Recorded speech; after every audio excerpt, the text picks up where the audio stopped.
Era para ser uma surpresa. Ele tinha viajado por 5 dias a trabalho. Eu tinha planejado ir buscá-lo no aeroporto sem avisar. Flores, jantar reservado, uma noite boa depois de uma semana difícil para os dois. Cheguei com 20 minutos de antecedência.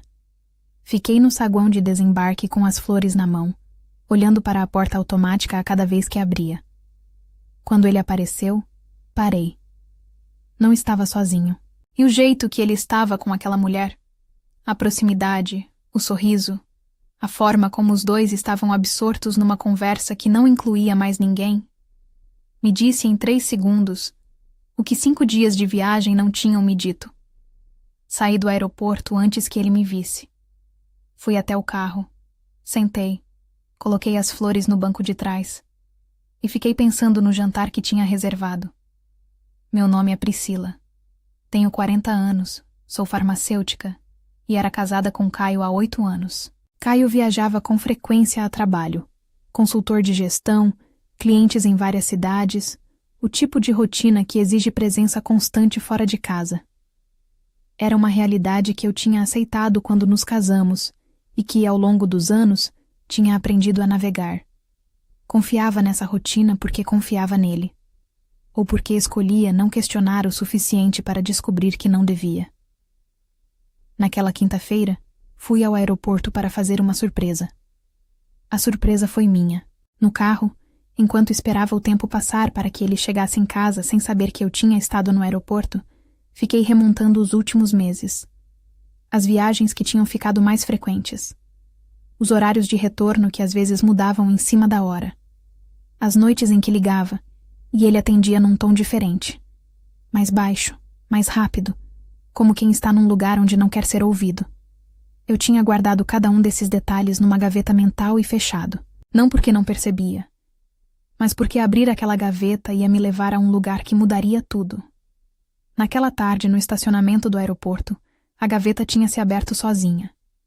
Quando cheguei em casa, guardei as flores no lixo da garagem. Cancelei a reserva do jantar por mensagem. Inventei um imprevisto de última hora. Entrei em casa. Fiz o jantar de sempre. Coloquei a mesa.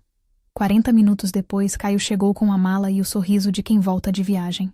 Me abraçou. Disse que tinha saudade. Perguntou o que tinha para jantar. Eu sorri. Disse o menu. Servi os pratos. Jantamos.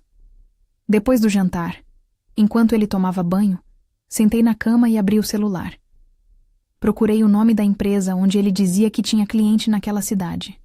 Encontrei o site. Fui na seção de equipe.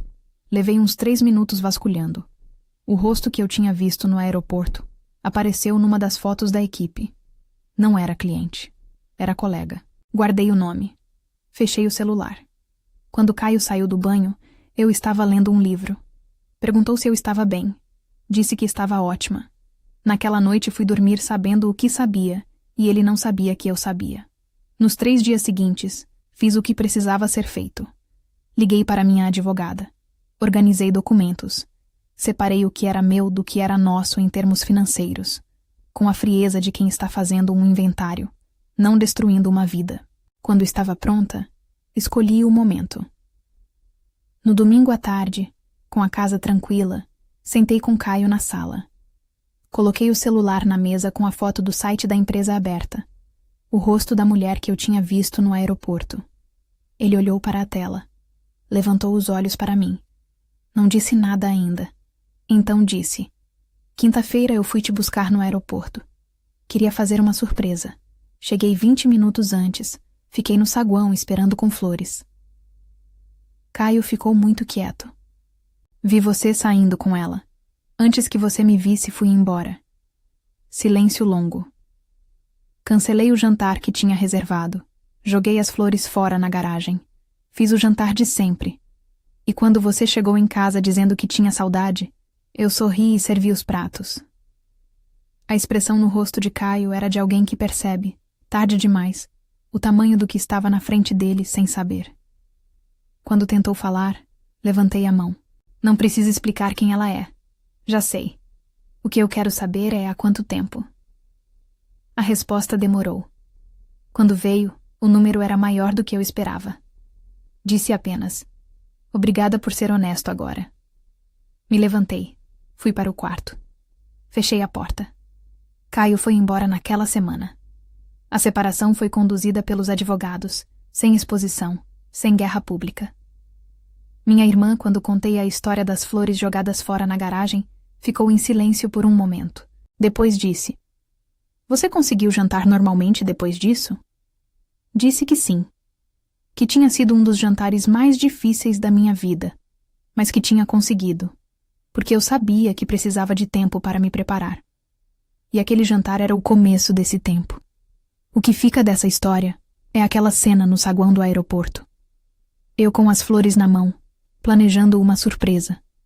Ele saindo pela porta automática sem saber que eu estava ali. E aqueles 3 segundos em que o jeito deles dois juntos me disse tudo o que eu precisava saber. Sem uma palavra, sem confronto, sem drama. Às vezes a verdade aparece assim. Não quando você procura. Não quando você está pronta. Numa quinta-feira à tarde com flores na mão num aeroporto. Era para ser uma surpresa. Foi. Só não para quem eu planejava. Obrigada por ter ficado até aqui.